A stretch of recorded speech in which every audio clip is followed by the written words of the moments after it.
देखो, ये क्वेश्चन है जिसमें बोला है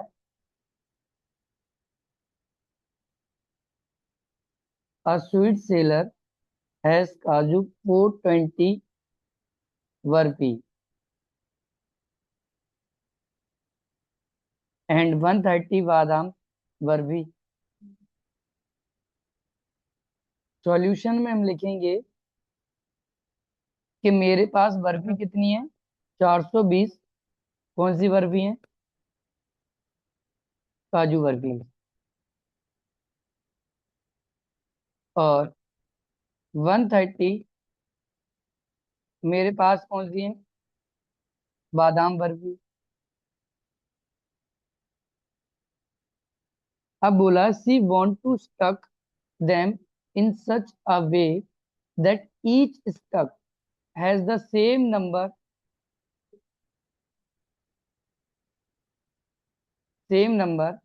and they keep and they take up least area. देखो, मान लो, ये मान के चलो कि मैं को ये बर्फी प्लेट्स में रखनी है, और इन प्लेट में ऐसे रखनी है कि जिसमें कम से कम एरिया लगे, मींस लीस्ट एरिया, एरिया कम हो, और ये इक्वल नंबर में बर्फी रखी जाए। मान लो आ, दोनों जो बर्फी हैं वो equal, she want to stack in a such way each stack has the same number. जितने भी स्टक होंगे वो सेम नंबर में रखा जाए। अब क्या बोला है? इन द ट्रे, किस में रख रहे हैं? ट्रे में रख रहे हैं। अब बोला what is the maximum number of burpees that can be placed in each stuck for the purpose। मैं इसमें मैक्सिमम कितनी बर्फीस रख सकता हूं? तो देखो, ऑब्वियसली बात है, अगर कोई एक प्लेट इतनी सी बड़ी है या इसका एरिया जो भी है, क्या उसमें इतनी बर्फीस रखी जा सकती है? हाँ या ना? जल्दी बताओ, क्या उसमें इतनी बर्फीस रखी जा सकती है? सर रखाएगा। है? रखा जाएगा। कैसे रख लोगे? बराबर बॉक्स है ना। बराबर बॉक्स में इतनी बर्फी रख लोगे दोनों साइज की? सर ऊपर हल्का, इसमें जगह खाली तो है। ओ मूर्ख इंसान, तुम कैसे इंसान हो यार, जगह खाली है? क्वेश्चन समझ में आता है तुम लोगों को कि नहीं आता? उसमें बोला है एक ट्रे है, ये रही ट्रे। इसमें ट्रे में मेरे को ऐसे वर्कपीस रखनी है कि ये इक्वल नंबर एरिया, कम से कम एरिया कवर करे, और इक्वल नंबर में रखी जाए।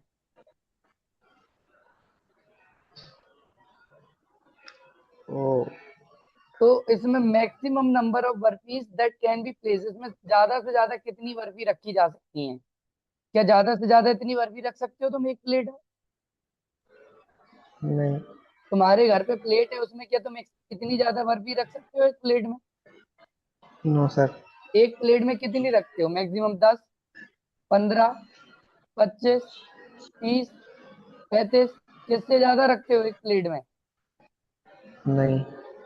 तो जब भी गिवन वैल्यू से, अब इसमें बताओ, गिवन वैल्यू से आंसर छोटा आएगा कि बड़ा आएगा? छोटा। तो गिवन वैल्यू से छोटा वैल्यू आती है तो उसके लिए क्या निकालते हैं हम? HCF। HCF। तो HCF निकालो। अब देखो, 420 में से 130 को माइनस कर दो तो कितना बचेगा ये? 290। है? 290। 290। 290। क्या ये 290 HCF होगा? नहीं। अब 290 का फैक्टर निकाल लो। 290 का फैक्टर निकालो, क्या आएगा? ठीक। कल मैंने बताया था ठीक है। डिफरेंस कैसे निकालते थे, कि HCF कैसे निकालते हैं, हाँ। है ना? Yes sir. हम्म। तो बताओ HCF कितना आएगा? 245 और 2, पहला तो 2 और 245 से या तो निकलेगा तुम सबका। ऐसे निकालो, या तो तुम नॉर्मल ठीक है। तरीके से निकाल लो ऐसे। 130, 420, इनका एचसीएफ निकालोगे तो कितना आएगा, या तो फैक्टर निकाल लो। 420 को मैं लिख सकता हूँ 130 मल्टीप्लाई 3 प्लस 30,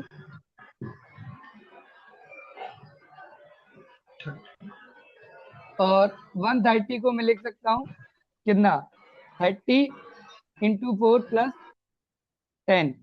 तो इसका एच सी एफ जो आएगा वो 10 आएगा। तो मतलब एक प्लेट में मैं मैक्सिमम जो वर्कपीस रख सकता हूँ वो कितनी रख सकता हूँ, 10। समझ आया?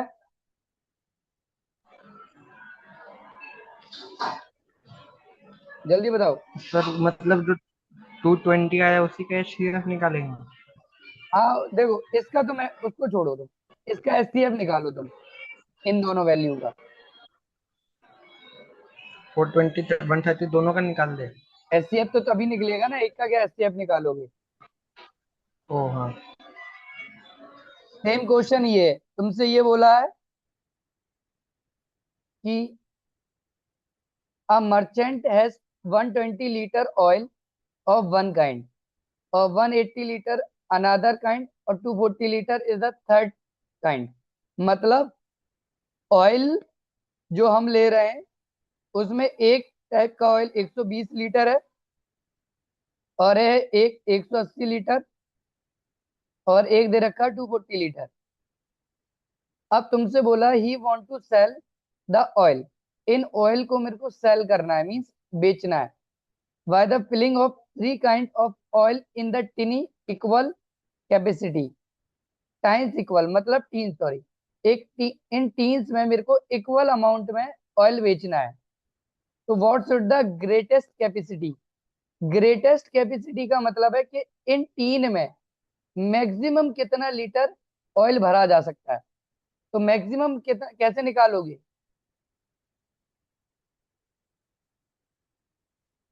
बताओ। जैसे उसमें था कि ये एक प्लेट है, इसमें मैक्सिमम कितनी वर्कपीस रखी जा सकती है, तो इसमें ये बताना कि इसमें मैक्सिमम कितना लीटर ऑयल आ सकता है। तो क्या करोगे, जल्दी बताओ भाई। HCF। हाँ, तो एच सी एफ निकाल लोगे, इसका निकाल के बताओ कितना आ रहा है। 40। एच सी एफ कितना आ रहा है,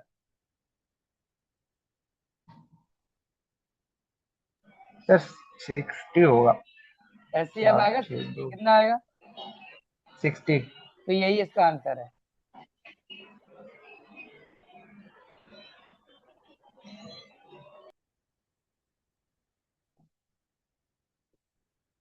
देखो, ये इससे पहले एक कॉन्सेप्ट सिखा रहा हूँ।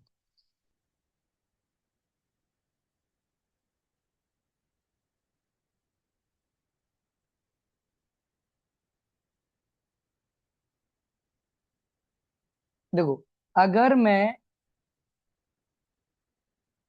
इधर 4 लिखता हूँ, इधर 2 लिखता हूँ, 2 को 4 से डिवाइड दूंगा कितने टाइम्स जाता है, 2 टाइम्स। हाँ या ना, यस सर। और नीचे बचेगा 0।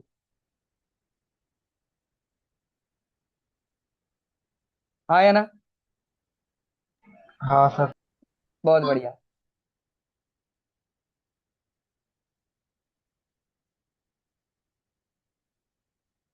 अच्छा, अब मेरे को ये बताओ, इसमें इसको हम क्या बोलते हैं, ये जो नीचे बचा है, इसको हम क्या बोलते हैं, क्या बोलते हैं इसको, इसको हम बोलते हैं, रिमाइंडर। हाँ, रिमाइंडर क्या बोलते हैं, रिमाइंडर। रिमाइंडर है ना, रिमाइंडर। और इस 2 को क्या बोलते हैं हम, कोशेंट, क्या बोलते हैं, क्वेश्चन। क्वेश्चन। कोशेंट, क्या बोलते हैं, कोशेंट। क्वेश्चन। और इसको क्या बोलते हैं, 4 को, डिविडेंड, क्या बोलते हैं, डिविडेंट। डेंड। और इसको क्या बोलते हैं? डिवीजर। क्या बोलते हैं? डिवाइडर। डिवीजन। डिवीजन नहीं, डिवाइजर। डिवीजर। समझ में आया? हाँ। अब देखो, एक फॉर्मूला होता है, एक फॉर्मूला होता है हमारा कि कोशेंट, अगर मेरे को डिविडेंड निकालना है, क्या निकालना है? डिविडेंट। अगर मेरे को डिविडेंड निकालना है, तो डिविडेंड निकालने के लिए फॉर्मूला होता है divisor multiply by quotient. Divisor multiply by quotient plus remainder, ये फॉर्मूला होता है। किसी भी डिवाइड करो और उसमें इसकी वैल्यू रख दो, तो मैं आंसर निकाल सकता हूँ। फॉर एग्जाम्पल देखो, अगर मेरे को डिविडेंड निकालना है और मेरे को डिवीजर और कोशेंट की वैल्यू पता है, जैसे इसकी एग्जाम्पल में बात करूं, मेरे को डिविडेंड चाहिए, डिवाइजर मेरे पास 2 है, कोशेंट मेरे पास 2 है, और रिमाइंडर मेरे पास 0 है। तो डिविडेंड कितना आ गया मेरे पास? 4। कितना आ गया? 4। 4। सेम चीज एक और क्वेश्चन ले लेता हूँ, मान लो मैं एक और क्वेश्चन ले ले रहा हूँ। समझ पा रहे हो? अगर मैं ये ऐसा ले लूं, तो ये कुछ ऐसा आएगा, आया ना? Yes sir. तो अगर इसी फॉर्मूले मेरे को निकालना है, dividend is equal to divisor multiply quotient plus remainder. देखो, डिवाइजर मेरे पास कितना है? 2। कोशेंट कितना है मेरे पास? 2। और रिमाइंडर प्लस रिमाइंडर कर दो, तो ये हो गया हमारे पास 4 प्लस 1। तो ये मेरे पास कितना आ गया? 5। 5। समझ में आया? तो ये रूल फॉलो करता है, क्या करता है? Rule follow. समझ में आया? ये तुम्हारे 10th में है।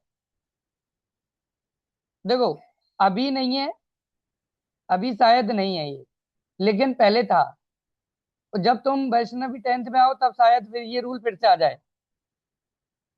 इसको याद रखना बस।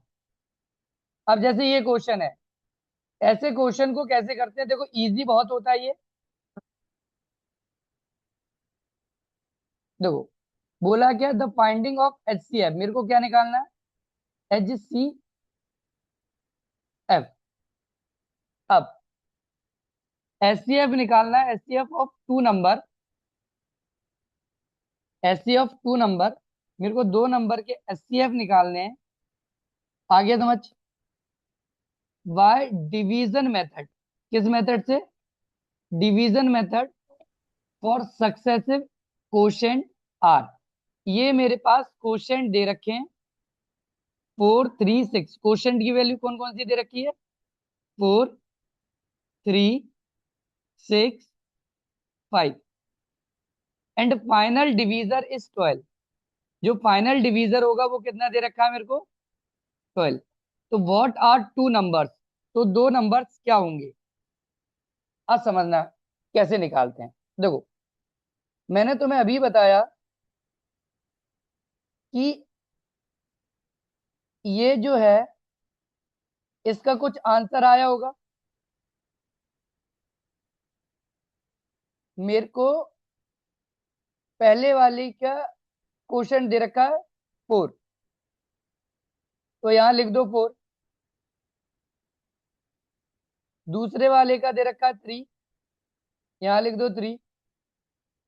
फिर दे रखा है मेरे को कितना? 6, यहां रख दो 6। फिर दे रखा है मेरे को 5, यहां रख दो 5। यहां रखो 12।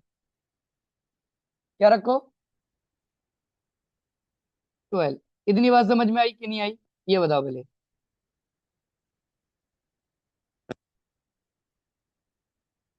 यहां तक दिक्कत हो तो बताओ। सर एक और बार एक्सप्लेन कर दो। कर रहा हूं। देखो, मैंने बोला कि अगर जब मैंने इस क्वेश्चन को सॉल्व किया था, इस क्वेश्चन को सॉल्व किया तो नीचे 0 आया था, ये था मेरा रिमाइंडर, ये था क्वोशंट, ये था डिविडेंड और ये था डिवाइजर। हाँ या ना? हाँ या ना? बोलो जल्दी बोलो भाई। Yes sir. अब तुम्हें डिविडेंड की, इधर क्वोशंट की वैल्यू दे रखी है कि पहला क्वोशंट 4 है, दूसरा क्वोशंट 3 है, तीसरा क्वोशंट 6 है और पांचवा क्वोशंट कितना है? 5 है। उसने बोला कि फाइनल डिवीजर की वैल्यू तुम्हें दे रखी है यहाँ 12। फाइनल डिवीजर की वैल्यू यहाँ दे रखी है कितनी? 12 दे रखी है। अब ब- तुमसे, हाँ, अब देखो, अगर ये दे रखा है और ये दे रखा है तो इसका मतलब है लास्ट में जो आंसर आया होगा वो 0 आया होगा। तो 12 5 जा कितना होता है? 60। हाँ है ना? जब मैं यस सर। 60 को जब 60 से माइनस करूंगा तभी तो आंसर 0 आएगा।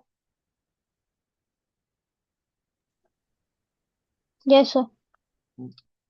अब देखो, ये 60 को रख दो इधर। जब इसमें 60 रखोगी, 60 × 6, 60 × 6 प्लस तुम्हारा रिमाइंडर, रिमाइंडर 12 बचा होगा। 60 × 6 plus remainder is equal to dividend. तो मेरे को डिविडेंड की वैल्यू निकल आएगी। तो डिविडेंड की वैल्यू कितनी आएगी? ये हो जाएगा मेरा 360 और प्लस 12 प्लस करोगे इसमें तो ये आ जाएगा मेरा 372। कितना आ जाएगा? 372। तो इसका मतलब है ये जो मेरा डिविडेंड होगा वो 372 होगा। कितना होगा? 372। तो अगर ये 372 है तो मैं इसका ये निकाल सकता हूँ। इसको कैसे निकालोगे? 372 मल्टीप्लाई में 3 plus 60 is equal to dividend. इनका मल्टीप्लाई करोगे तो 3 × 2 = 6, 7 × 3 = 21, 1 कैरी 2 और 9 और 9 2 11 प्लस 60। ये 111 और 6 में जब तुम 60 प्लस करोगे तो कितना आएगा तुम्हारा? सॉरी, 11 में तो ये आ जाएगा तुम्हारा 1176। हाँ, 76। है ना? हाँ है ना? Yes sir.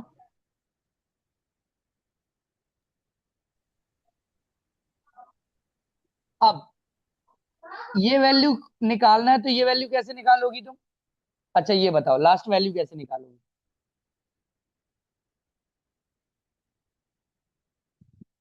लास्ट वैल्यू निकालोगी 1176 मल्टीप्लाई में क्या करोगी?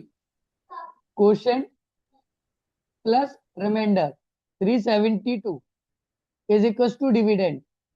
जब इसका मल्टीप्लाई करोगी तो क्या आंसर आएगा? इसका आंसर आएगा डिविडेंड तुम्हारा 5076 इज इक्वल टू डिविडेंड। हाँ है ना? Yes sir. तो यही रहा वो आंसर। ये रहा हमारा, ये रहा। क्या ये चीज समझ में आया? ये क्वेश्चन बहुत अच्छा था।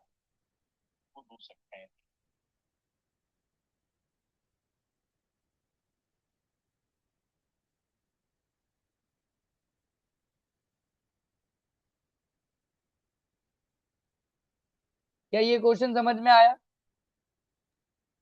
Yes sir. अंश तुम्हें समझ आया?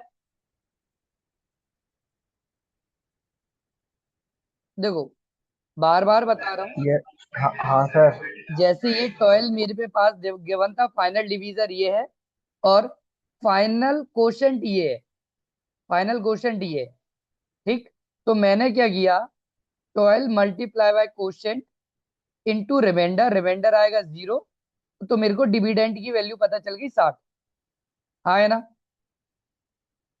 जो डिविडेंड 60 यस सर। होता है उससे पहले वाले में वो डिविडेंड बन जाता है हमारा डिवीजर। क्या बन जाता है? डिवीजर। तो 60 मल्टीप्लाई में ये 6। अब ये जो 12 पहले डिविड वो था हमारा डिवीजर, उसको हम बनाते थे रिमाइंडर। तो ये कितना आया था? ये आया था हमारा 372। हाँ या ना? Yes sir. इस टाइप की चीजें तुम्हें आना चाहिए। अब जैसे ये क्वेश्चन है, देखो सेम टाइप का क्वेश्चन है। Find the HCF of two number division method, the quotient 158 respectively this. तो सिंपल सी देखो, क्वोशिएंट हमें की वैल्यू दे रखी 158 और फाइनल डिवीजर दे रखा है, फाइनल डिवीजर दे रखा है 57। क्वोशिएंट है मेरे पास, डिवीजर चाहिए, डिविडेंड निकाल लूं। तो डिविडेंड कैसे निकालोगे? सिंपल सी है, क्वोशिएंट को उल्टा लिख लिया करो, ऐसे लिख लिया करो 851। कितना डिविडेंड था? डिवाइजर कितना था? 57 मल्टीप्लाई प्लस 0। आंसर कितना आएगा? जल्दी बताओ। 456 कितना आएगा? 456। अब तो 456 का मल्टीप्लाई किससे हो जाएगा? 5 से। हाँ या ना? हाँ सर। और यस। फोर रिमाइंडर में क्या प्लस करोगे इस बार? बताओ। रिमाइंडर में इधर आर में कौन सी वैल्यू रखोगे? कौन सा रखेंगे? बताओ। सर 0। बेटा जीरो ऊपर वाला रिमाइंडर था, तुमने फिर पीछे वाला क्वेश्चन क्या समझा? मेरे को ये नहीं आया समझ।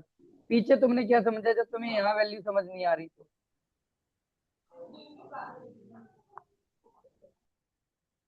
इधर रिमाइंडर में 57 आएगा, तब जब इसका मल्टीप्लाई करोगे इसके साथ तो ये आएगा तुम्हारा 2337। 2337। अब इस 2337 का मल्टीप्लाई इससे होगा। देखो इधर ये था डिविडेंड और इधर ये बन गया डिवाइजर। अच्छा इधर रिमाइंडर क्या हो जाएगा? इधर रिमाइंडर में क्या लिखोगे? रिमाइंडर में किसको ऐड करोगे? 456। सर 456। 456। अब इसको जल्दी बताओ, इसका आंसर इसका कितना आएगा? 2793। 2793। 93। 3। हाँ,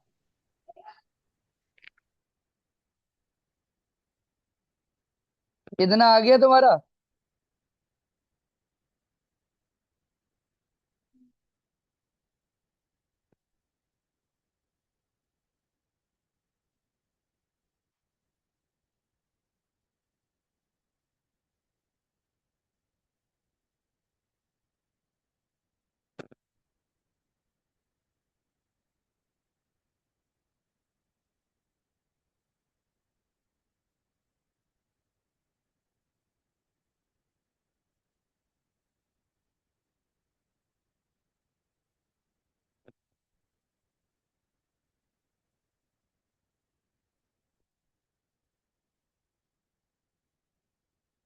यहाँ तक देखो, कोई दिक्कत हो तो बताओ।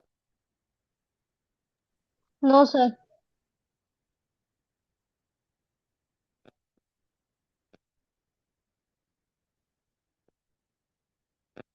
अब देखो ये निकल आया। अब तुमसे बोला what is the LCM of two number. ये जो दो नंबर हमने निकाल लिए, अब ये दो नंबर का एलसीएम निकाल लो। क्या निकाल लो? एलसीएम। जैसे इन दोनों नंबर का एलसीएम निकालोगे वही तुम्हारा आंसर बन जाएगा। आगे समझ।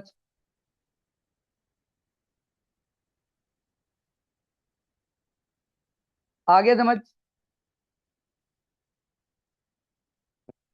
जल्दी बताओ भाई। हाँ। Yes sir. Yes sir. अब जैसे ये क्वेश्चन है, क्या बोला है? To some. अब देखो इस टाइप के क्वेश्चन को हम करते कैसे, इसको समझ लो, समझ लेना। मैंने इस बार सारे क्वेश्चन डाले हैं। देखो जब भी तुम्हें किसी दो नंबर का, मान लो मैंने लिखा ए प्लस बी, ए प्लस बी की तुम्हें वैल्यू गिवन हो कि इनको प्लस करने के बाद या इनका जो नंबर आता है वो मान लो जेड आता है, कितना आता है, जेड नंबर आया, ठीक।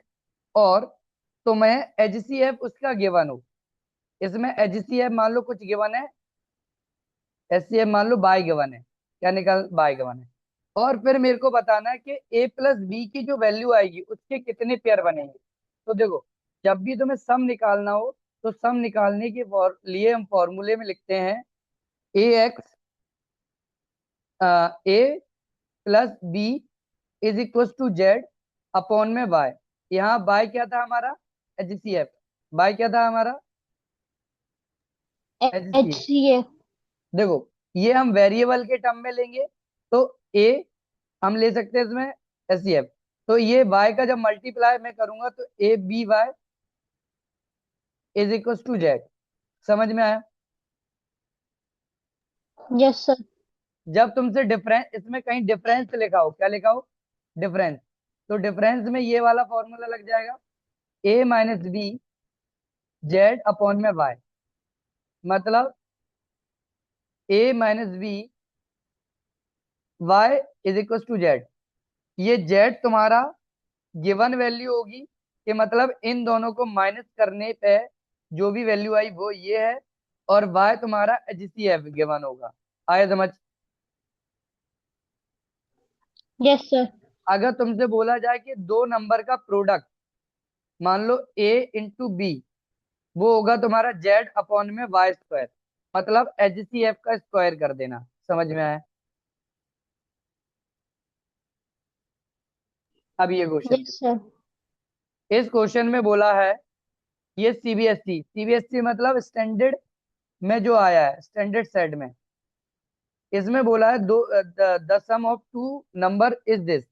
अगर मैं कोई भी दो नंबर ले लेता हूँ, मान लो x plus y is equal to इतना दे रखा है नंबर जेड, मतलब 12 15, तुम्हें बोला रखा है एचसीएफ, एचसीएफ तुम्हें दे रखा है 81, कितना दे रखा है, 81, कितना दे रखा है, 81। 81।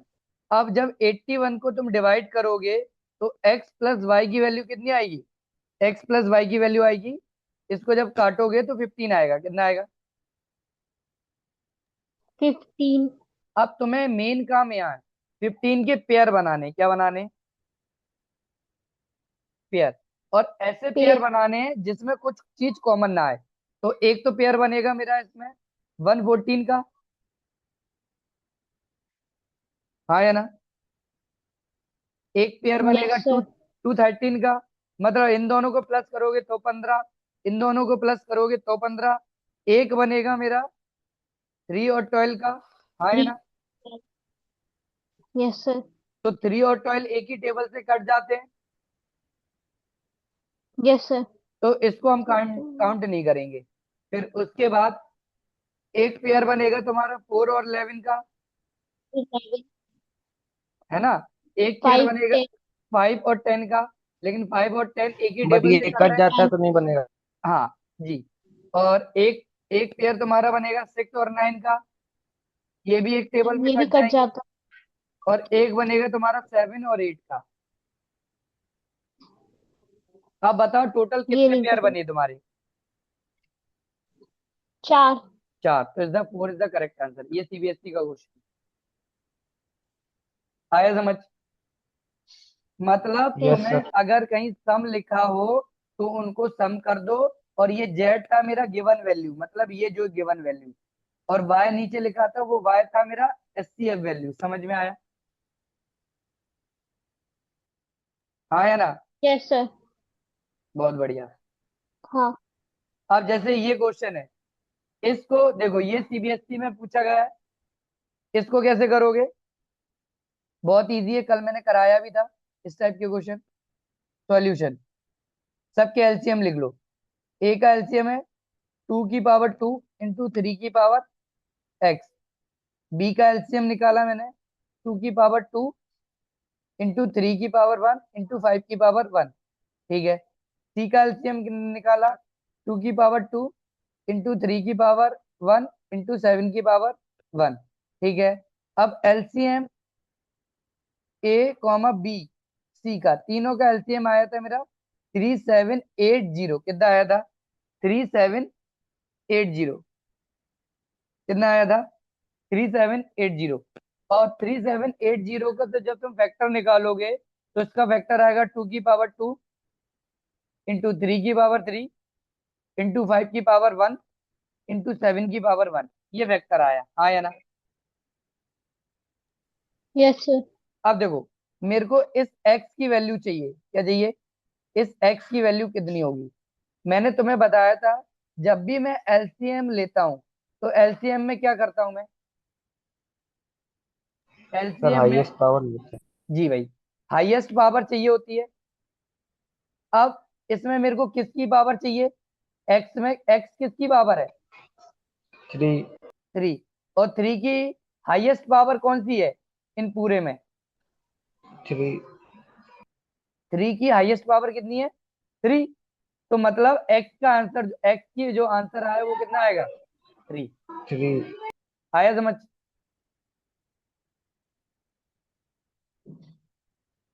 आया समझ? Yes sir. हम्म। अब जैसे ये एक तुम्हारा क्वेश्चन है, ये भी सीबीएसई बेसिक लिखा है, मतलब ये बेसिक मैथ में क्वेश्चन पूछा गया है। ये किस में पूछा गया है? बेसिक मैथ में। अब तुमसे बोला है सर कि मेरे को बताओ द एक्सपोनेंट, सर एक्सपोनेंट। हाँ, सर ये बेसिक और स्टैंडर्ड कब चूज किया जाता है?